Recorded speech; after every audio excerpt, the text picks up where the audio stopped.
असलियत ये भी है कि कोरोना काल के दौरान अगर दो चीजें संजीवनी बूटी बन के उभरी तो उसमें से एक खाद्य सुरक्षा अधिनियम था जिसके माध्यम से 5 किलो अनाज मुफ्त मिला और दूसरा मनरेगा था। और असलियत यह है कि उसका नाम बदल के पीएम किसान कल्याण योजना कर दिया गया और लोगों को अनाज मिलने लगा। मैं आज भी मानती हूँ गांव देहात छोटे शहरों में जो बहुत बड़ी संजीवनी थी वो खाद्य सुरक्षा अधिनियम जो यूपीए की सरकार लाई थी। तो हमें बड़ा फख्र है कि अब हम 10 किलो अनाज की बात कर रहे हैं और इसको हम क्रियान्वित करके दिखाएंगे, इसको हम जनता को देकर दिखाएंगे। ये जनता की जरूरत है आज। उसके अलावा मैं 2-4 बातें अपने बारे में कर अपने मैनिफेस्टो के बारे में कर बाराबंकी का परिवेश और फिर देश के परिवेश में बात करना चाहती हूँ। आज चुनाव क्या है? क्या ये आम चुनाव है जो हर 5 साल पे होता है, हम और आप लाइन में लगते हैं, इंक लगती है, वोट देते हैं और घर चले आते हैं और सरकार चुन लेते हैं? नहीं, ये चुनाव इस देश की दिशा और दशा तय करेगा। ये चुनाव तय करेगा कि क्या भारत एक लोकतंत्र बना रहेगा या 1.5 लोगों की मर्जी से सरकार चलेगी। ये चुनाव तय करेगा कि क्या इस देश में तानाशाही चलेगी या संविधान चलेगा। और असलियत यह है कि यह चुनाव संविधान बनाम तानाशाही का चुनाव है। और संविधान से क्या मिलता है और संविधान के खतरे में होने का क्या मतलब है, आज इसी बात पर चर्चा होनी चाहिए।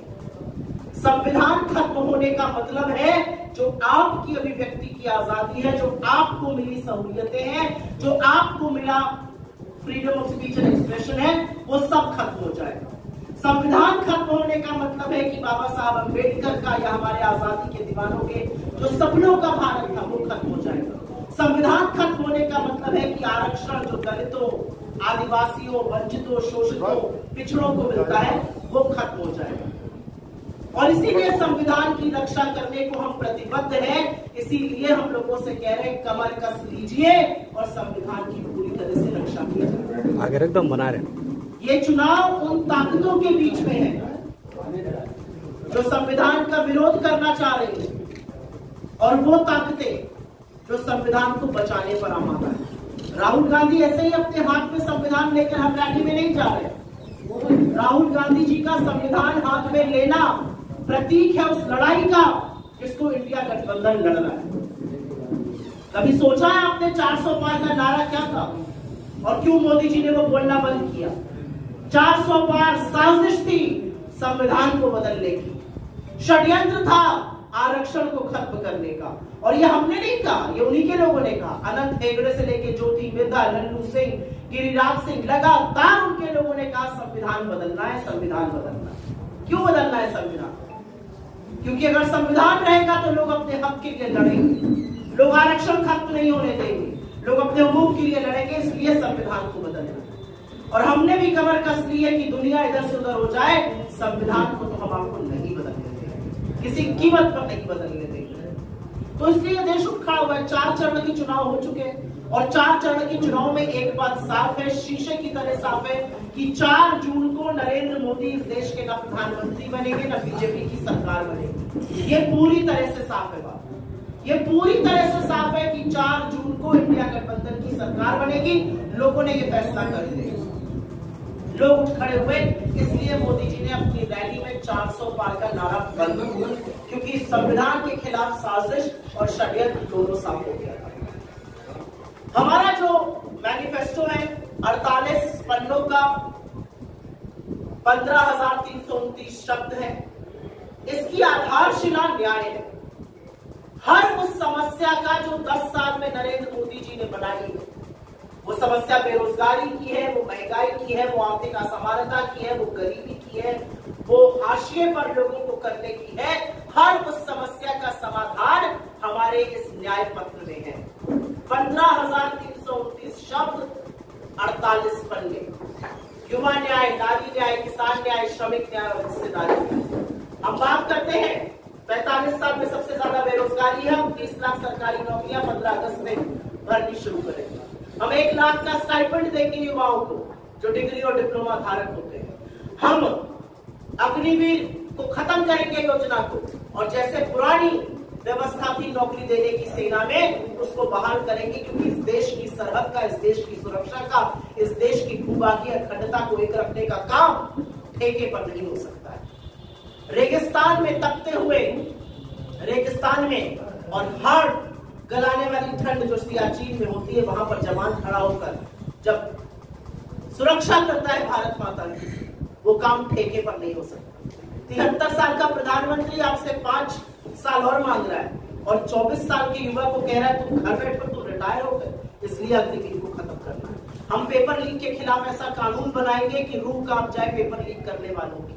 और असलियत तो यह है कि पेपर लीक सरकार का रिजल्ट पहले ही सामने आ गया है, 150 पार होने के नाले पड़े। मैं बात करना चाहती हूँ नारी न्याय की। औरतों की सहभागी, औरतों का कारोबार में, औरतों का नौकरी में, औरतों का अर्थव्यवस्था में होना, उनको स्वावलंबी, उनको सुरक्षित, उनको ज्यादा समर्थ बनाता है। और इसीलिए 50% नौकरी, सरकारी नौकरी हम महिलाओं को देने की बात करते हैं, उनके लिए आरक्षित रहेगी। हम महालक्ष्मी योजना के तहत 1 लाख सालाना गरीब महिलाओं को देंगे, मतलब 8500 रुपए महीना। और हाँ, वो पैसा खटाखट खटाखट खटाखट उनके खाते में आएगा, ठीक उसी तरह से जिस खटाखट खटाखट खटाखट तरीके से नरेंद्र मोदी ने अपने मित्रों की तिजोरियां भरी। मैं बात करना चाहती हूँ किसान न्याय की। 700 किसानों की शहादत हो गई। क्या मांग रहे थे वो? एमएसपी तो मांग रहे थे। किसानों की शहादत हो जाती है, देश का प्रधानमंत्री कहता है मुझे क्या, मेरे लिए थोड़ी मर गए। किसानों के लिए रास्ते खुदवाते हैं, कीले गड़वाते हैं।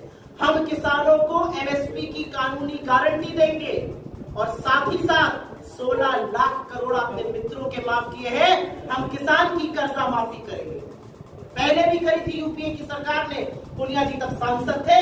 हम फिर से किसान की कर्जा माफी करने जा रहे हैं। हम किसान की खेती को, उसके उपक्रम को, उसकी खाद को, उसकी दवाई को जीएसटी से मुक्त करने जा रहे हैं। हम श्रमिकों की बात करते हैं।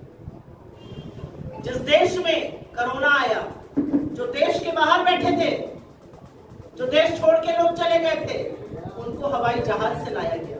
और जो इस देश को अपने हाथों से बनाते हैं, मजदूरों को, श्रमिकों को चिलचिलाती धूप में पैदल चलवाया, पैरों में छाले फपोले लिए हुए, वो लोग हजारों किलोमीटर पैदल अपने घर चल के गए। उन श्रमिकों के साथ न्याय होगा। हमने मनरेगा से ग्रामीण भारत की तस्वीर और तब्दील बदली थी। हम मनरेगा का मानदेय 400 रुपए कम से कम प्रतिदिन का करने जा रहे हैं। हम इस देश में 25 लाख की एक हेल्थ योजना लाने जा रहे हैं, जिससे कि लोगों की टेस्टिंग, लोगों का इलाज, जैसे कि राजस्थान की हमारी सरकार ने किया था, उस तरह का हो सके। और अंत में मैं बात करना चाहती हूँ हिस्सेदारी न्याय। और क्यों हिस्सेदारी न्याय जरूरी है? कभी सोचा है आपने? कभी सोचा है कि क्यों दलित, पिछड़े, आदिवासी लगातार हाशिए पर होते जा रहे हैं? कभी सोचा है आपने कि आरक्षण की कितनी बड़ी साजिश है? सच है कि गुरु गोलवलकर से लेकर मोहन भागवत और नरेंद्र मोदी तक लगातार आरक्षण के खिलाफ है, लेकिन साजिश आपको पता है कैसे रची गई और किस तरह का चक्रव्यूह बनाया गया? जब से डिसइन्वेस्टमेंट शुरू हुआ, जब से सरकारी संस्थाओं का बिकना शुरू हुआ, 72% सरकारी संस्थाएं अकेले नरेंद्र मोदी जी ने बेची। उन संस्थाओं के बिकने का मतलब क्या है? उन संस्थाओं के बिकने का मतलब है कि वहां पर मिलने वाली सरकारी नौकरी में जो आरक्षण दलितों, आदिवासियों, पिछड़ों को मिलता था, वो खत्म हो गया। जब आप सरकारी पद रिक्त रखते हैं, 30 लाख सरकारी पद केंद्र सरकार में रिक्त है, तो आप उन लोगों को आरक्षण नहीं देते हैं, ये साजिश का तहत करते हैं। आप निजीकरण जो कर रहे हैं, वहां पर लोगों की नौकरियां खत्म करते हैं। तो हम तो सिंपल सी बात कहते हैं, हम कहते हैं आपको चोट लगी है, आप डॉक्टर के पास जाते हैं, डॉक्टर क्या कहता है आपसे? एक्सरे करा लो। आपको प्लास्टर लगेगा कि क्रेप बैंडेज लगेगा कि सिर्फ बाम लगेगा कि कोल्ड प्रेस होगा, ये आपको एक्सरे से पता चलता है। एक्सरे से पता चलता है कि कितनी चोट लगी है। यही एक्सरे है जातिगत जनगणना, आर्थिक और सामाजिक जातिगत जनगणना। हम तो बार बार मोदी जी से पूछते हैं किस बात से डरते हो, गिनती क्यों नहीं करते हो? 2011 में सेंसस हुआ, दुनिया भर के देशों ने अपने यहाँ जनगणना कराई, एक नरेंद्र मोदी सरकार ने जनगणना नहीं कराई 10 साल में। क्यों नहीं कराई? क्यों आप लोगों को उनके हक से वंचित रखना चाहते हो? असलियत यह है कि अगर जनगणना हुई होती तो 14 करोड़ और लोगों को मुफ्त का अनाज मिलता। उन लोगों के साथ आपने छल किया, आपने दलितों, आदिवासियों, पिछड़ों के साथ छल किया, आपने गरीब सामान्य वर्ग के साथ भी छल किया, क्योंकि नीतियां ऐसी बननी चाहिए जिससे गरीबों का भला हो। आपने अमीरों और गरीबों के बीच में इतनी बड़ी खाई बना दी है कि आपका मित्र दिन का 1600 करोड़ रुपए कमाता है। 1600 करोड़, 1600 करोड़ रुपए अडानी जी कमाते हैं और किसान कमाता है 27 रुपए। 20% इस देश की आबादी 46 रुपए पर रहने को मजबूर है। बाहर चले जाइएगा, इससे बड़ी वाली पानी की 2 बोतलें नहीं मिलेगी 46 रुपए में। 20% आबादी गुजर बसर कर रही है। क्या बोलते थे? 15 लाख डालूंगा, 20 करोड़ रोजगार बन जाएंगे, 100 स्मार्ट सिटी बनेगी, किसान की आय दुगनी होगी, रुपया डॉलर एक हो जाएगा, पेट्रोल डीजल 35 पे बिकने लगेगा, चीन को लाल आंख दिखाऊंगा। क्या हुआ उन बातों का? क्या हुआ उन जुमलों का? अभी उन जुमलों का हिसाब नहीं दिया, नई गारंटी दे रहे। अरे प्रभु, पहले पुराने वाले जुमलों का हिसाब दीजिए। तो हर उस अन्याय का अंत होगा जब इंडिया गठबंधन की सरकार बनेगी, और इसीलिए मोदी जी परेशान है। 4 चरण में एक नए प्रधानमंत्री नजर आए। पहले चरण में प्रधानमंत्री को मटन, मछली, मुर्गा, मुस्लिम लीग नजर आए। दूसरे चरण में उनको मंगलसूत्र और भैंस नजर आने लगी। तीसरा चरण आते आते अपने मित्रों को ही स्वाहा कर डाला। अडानी, अंबानी टेम्पो में भर भर कर, बोरों में लाद लाद कर काला धन बांट रहे हैं। और चौथा चरण आते आते कहने लगे, मैं तो हिंदू मुसलमान करता ही नहीं हूं, अगर करूं तो सार्वजनिक जीवन में रहने योग्य नहीं हूं। 10 घंटे के अंदर जाकर महाराष्ट्र में उन्होंने फिर से हिंदू मुसलमान शुरू कर दिया। ये किस तरह की बातें करते हैं? क्या फिजूल की बातें कर रहे हैं? आपने 10 साल सरकार चलाई है, आप 10 साल अपना सीना ठोकर अपने काम आपने कोई नहीं किया जिस पर आप वोट मांग सकते हैं। असलियत यह है कि आपने थेले का काम नहीं किया, इसलिए आपको इधर उधर की बातें करनी पड़ रही है।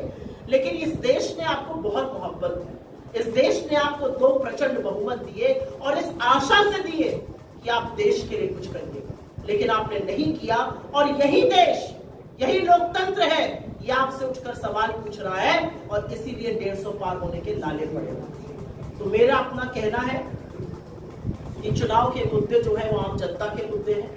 वो गरीबी है, वो महंगाई है, वो आर्थिक असमानता है, वो बेरोजगारी है, और उन्हीं मुद्दों पर हम चुनाव लड़ रहे हैं। हम जातिगत जनगणना की बात कर रहे हैं जिससे गरीब सामान्य वर्ग का भी भला हो और पिछड़े दलित आदिवासियों का भी भला हो। लेकिन प्रधानमंत्री इस पूरे चुनाव में सिर्फ विष बोलने का काम, सिर्फ बांटने का काम, सिर्फ हिंदू मुसलमान कर रहे हैं। अगर हिम्मत है तो मुद्दों पर चुनाव लड़के दिखाइए।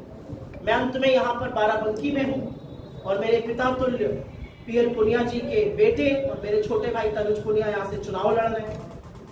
पढ़े लिखे हैं, समझदार हैं, अच्छी पृष्ठभूमि से आते हैं। वो दोनों दंश समझते हैं, वो जानते हैं इस देश को किस दिशा में ले जाना है, और वो ये भी जानते हैं कि दलित होने के बावजूद आप बहुत बड़े पद पर बैठिए, लेकिन अगर आप पिछड़े और दलित वर्ग से आते हैं तो आपके साथ समाज क्या सलूक करता है। और मैं चाहती हूँ कि ऐसी सहृदयता वाले, ऐसे साहस वाले लोग सदन में जरूर पहुंचे। यहाँ से जितनी भी रिपोर्ट जा रही है, लाखों की मार्जिन से जीतने वाले हैं।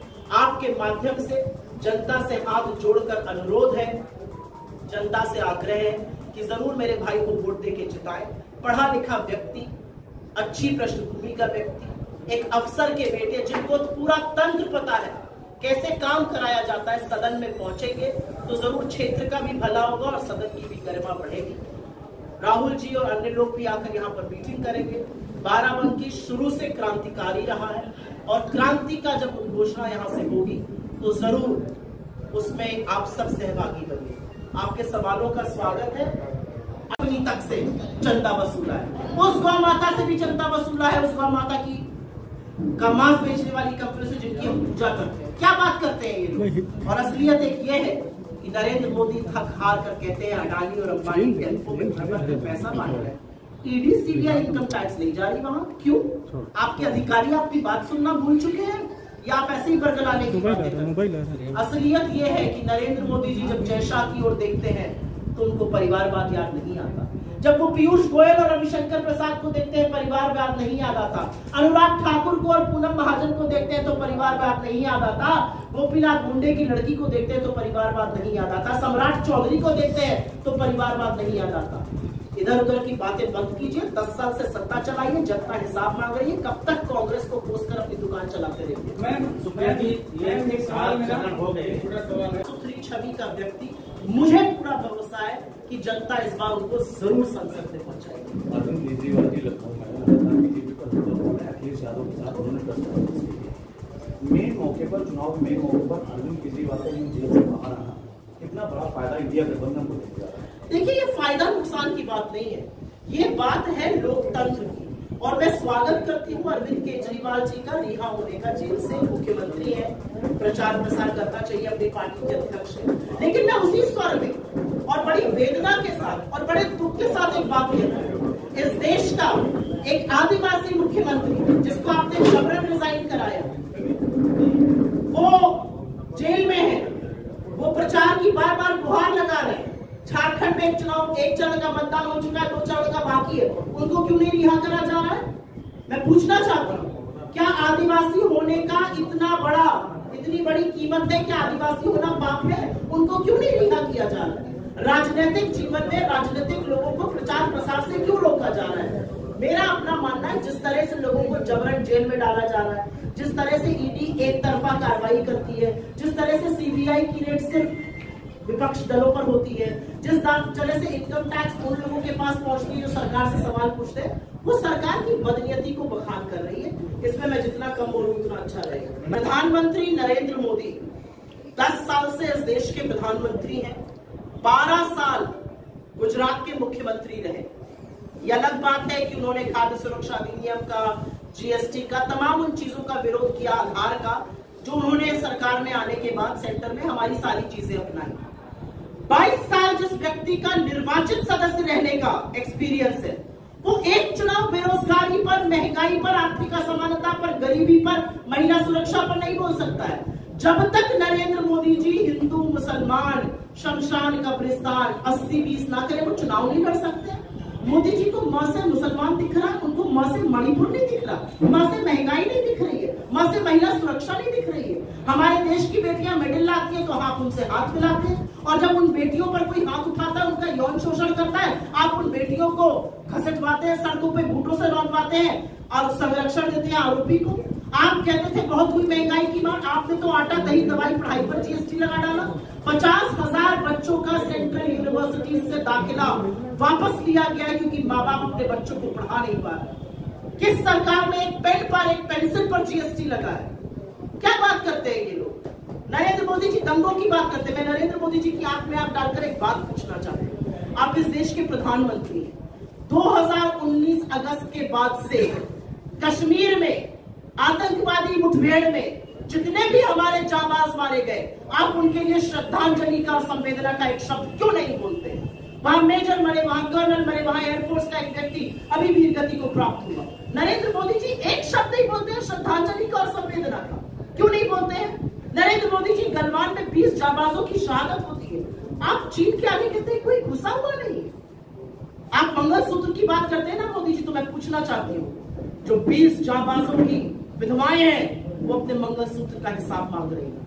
जो 700 किसानों की शहादत हुई आपकी नाक के नीचे, उनकी विधवाएं अपने मंगलसूत्र का हिसाब मांग रही है। इस देश की गरीब औरतें जो मंगलसूत्र और अपने जेवर गिरवी रख के अपने बच्चों को पढ़ा रही हैं, पेट काट के पढ़ा रही हैं, वो अपने मंगलसूत्र का हिसाब मांग रही है हिम्मत देने की। आप उस कांग्रेस पार्टी से सवाल पूछते हैं जिनके 2 प्रधानमंत्री शहीद हुए। इस देश में मैं कहना नहीं चाहती हूँ, मां के बराबर है सोनिया गांधी के, उन्होंने इस देश में वैधव्य झेलते हुए एक विधवा के रूप में ज्यादा वक्त बिता दिया बजाय ब्याहता के। आप मंगलसूत्र की बात करेंगे, सौरभ का मंगलसूत्र इस देश पर कुर्बान हुआ है। प्रधानमंत्री इधर उधर की बातें करते हैं, मुद्दे की बात क्यों नहीं करते हैं भाई? एक सवाल है जी, भाजपा हर जनसभा में राम मंदिर को मुद्दा बना रही है, इसका क्या असर रहेगा? राम हमारे आराध्य हैं। राम करोड़ों हिंदुओं के इस देश में ही नहीं, इस पृथ्वी पर रह रहे लोगों के आराध्य। राम मर्यादा, राम प्रेम, राम न्याय, राम साहस का वो प्रतीक है जिनको इमामे हिंद तक कहा गया भाई। तो राम पर क्या बहस हो सकती है? लेकिन मैं पूछना चाहती हूं कि जिस आराध्य को हम पूजते हैं, जो मर्यादा पुरुषोत्तम है, उसका परसेंट बराबर मर्यादा तो रख लीजिए। जो रामायण कहती है दैहिक दैविक भौतिक तापा राम राज नहीं कहूं व्यापा, वो क्या कहती है? गरीबों का, वंचितों का, शोषितों का हक दिलाइए। आप तो उनका हक मारते हैं। जब आदिवासी के सिर पर आपका नेता पेशाब करता है तो वो रामायण का विरोध करता है। जब वीरेंद्र कुमार नाम के दलित चौकीदार को 2 तहसीलदार के सुरक्षाकर्मी रामपाल और एक व्यक्ति पीटते हैं और कहते हैं गाली देकर, अन्न खाओगे भाजपा का, वोट दोगे किसी और को, ये राम का विरोध करते हैं। जिस हिंदू धर्म में कहा गया है यत्र नार्यस्तु पूजयन्ते रमन्ते तत्र देवता, वहां पर हाथरस से लेकर लखीमपुर, शाहजहांपुर से लेकर उत्तराखंड, जब लड़कियों के साथ अपराध होता है, हमारी बेटियों के साथ अपराध होता है, आप संरक्षण हमेशा आरोपी को देते हैं। आप राम का विरोध करते हैं, उस राम का विरोध करते हैं जिन्होंने सीता की मर्यादा के लिए लंकापति का दहन किया। क्या बात करते हैं आप लोग? आप धर्म की बात कर सकते हैं, आप धर्म के स्वयंभू ठेकेदार बने हुए हैं, और जब चंदा लेने का वक्त आता है तो बीफ कंपनी से चंदा ले रहे हैं। आप हमारी आस्था पर प्रहार करते हैं। आप राम भक्त नहीं है, आप राम राम नहीं करते हैं, आप नाथू राम करते हैं, और ये देश इसलिए आपका विरोध कर रहा है। कल शंकराचार्य ने कहा है कि राम मंदिर का फिर से उद्घाटन करवाएंगे आने वाले समय में, इस पर क्या प्रतिक्रिया कुछ रहेगी? मुझे नहीं पता, मैंने उनका ये वक्तव्य नहीं सुना। भी डराया धमकाया जाता है। इस हिंदू सनातन धर्म की स्थापना आदि गुरु शंकराचार्य द्वारा की गई, और जो हमारे शंकराचार्य हैं वो हमारे धर्म का स्तंभ है। ना उनको मंदिर में बुलाया जाता है, और अगर उनको डराया धमकाया जा रहा है तो इस देश के एक वर्ग को अपनी आंख खोल के सोचना चाहिए कि धर्म को खतरे में किसने डाला। देखिए, न्याय संगत कार्रवाई अगर कोई करे उससे हमें कोई आपत्ति नहीं, लेकिन ये भी सोचने वाली बात है कि पैसा हमेशा कांग्रेस के पास ही क्यों मिल जाता है? बीजेपी के पास इतना पैसा है, हर जिले में उनके ऑफिस है, आलीशान ऑफिस है। जो सबसे ज्यादा जिसको इलेक्टोरल बॉन्ड से चंदा मिला उस पर कोई कार्रवाई नहीं होती है, बीजेपी के नेता के खिलाफ कार्रवाई नहीं होती है। आपने आलमगीर आलम को अरेस्ट किया, न्याय संगत जो होगा वो देखेंगे, जो कानूनी कार्रवाई होगी। लेकिन मैं पलट के पूछना चाहती हूँ, प्रधानमंत्री तो भाई बहुत सर्वोच्च पद हुआ इस देश का, और इस देश का प्रधानमंत्री मंच से इतने गंभीर भ्रष्टाचार के आरोप लगा के कहता है कि अडानी और अंबानी बोरों में भर भर कर, टेम्पो में लाद लाद कर काला धन बांट रहे हैं। वहां ईडी की रेड नहीं हो रही, वहां सीबीआई की रेड नहीं हो रही है, वहां इनकम टैक्स की रेड नहीं हो रही है। उस पर माफी चाहती हूँ, हमारे मेन स्ट्रीम मीडिया में सुन टपक सन्नाटा, वहां पर बीजेपी के नेताओं को सांप सूंघ गया, एक शब्द नहीं बोल रहे। तो मेरा अपना मानना है जब 99% कार्रवाई ईडी विपक्षियों के खिलाफ करता है तो आपकी साख, आप फ्रंटल बन चुके बीजेपी का खतरे में। 10 कंपनियों को अडानी की नोटिस दी गई, आज इसका देखिए क्या होता है। अडानी महाघोटाले की बात तो राहुल जी 4 साल से कर रहे हैं, हमने तो मोदी जी को विवश कर दिया भ्रष्टाचार पर बोलने के लिए। ये असलियत है। आपने मुझसे दूसरा सवाल पूछा, और मैं एक बात कहना चाहती हूँ, मैं राजनीतिक टिप्पणी बहुत कर सकती हूँ, मैं राजनीतिक हमलावर भी रहती हूँ, लेकिन राष्ट्रीय सुरक्षा पर, आंतरिक सुरक्षा पर, हमारे बॉर्डर्स पर मैं कोई टिप्पणी नहीं करना चाहती। मेरा अपना मानना है कि आंतरिक सुरक्षा का मामला, राष्ट्रीय सुरक्षा का मामला एक संवेदनशील विषय है, इस पर राजनीतिक टिप्पणी नहीं करनी चाहिए। आप उम्र से पूछने के लहजे से मुझे बड़े वरिष्ठ पत्रकार लग रहे हैं। ये सवाल ऐसा है जिस पर मैं जवाब दूं। ये किस कांग्रेस पार्टी के लिए कह रहे हैं? उस कांग्रेस पार्टी के लिए जिसने पाकिस्तान के 2 टुकड़े करके बांग्लादेश को जन्म दिया। एक ताकत हमारे साथ नहीं थी और इंदिरा जी ने विश्व की आंख में आंख डालकर ये काम किया। उस पार्टी की बात कर रहे हैं जिन्होंने इस देश को एकजुट रहने के लिए, छलनी हो गई इंदिरा जी। उस पार्टी की बात कर रहे हैं जिसको एकजुट रखने के लिए राजीव जी ने अपने प्राणों की आहुति दी। ये क्या तरह की बातें करते हैं? क्या पाकिस्तान पाकिस्तान करते हैं? पाकिस्तान लपके हुए सिवाई और बिरयानी खाने मोदी जी गए। पाकिस्तान की ISI को पठानकोट पहली बार इस देश की सरजमी पर अगर किसी ने बुलाया, मोदी जी ने बुलाया। पाकिस्तान पाकिस्तान करते हैं। चीन का नाम लेने में हवा टाइट हो जाती है। चीन के लिए कहते हैं कोई घुसा हुआ नहीं है। चीन में महाबलीपुरम में शहनाई सुनते हैं, साबरमती में झूले की पींग लगाते हैं। क्यों नहीं चीन का नाम ले पाते हैं? वही चीन और पाकिस्तान मिलकर आपके साथ रिश्ता कर रहे हैं। आपकी आंखों में धूल झोंकने के लिए टिकटॉक बैन कर देते हैं और $200 बिलियन का चीन के साथ व्यापार घाटा है हमारा। इस तरह की बातें करते हैं मोदी जी। उनका कहना है अजमल कसाब को सालों बिरयानी खिलाई गई, और जब ये हमारी किसका कहना है? भाजपा की सरकार आई तब उसका फैसला हुआ और तब उनको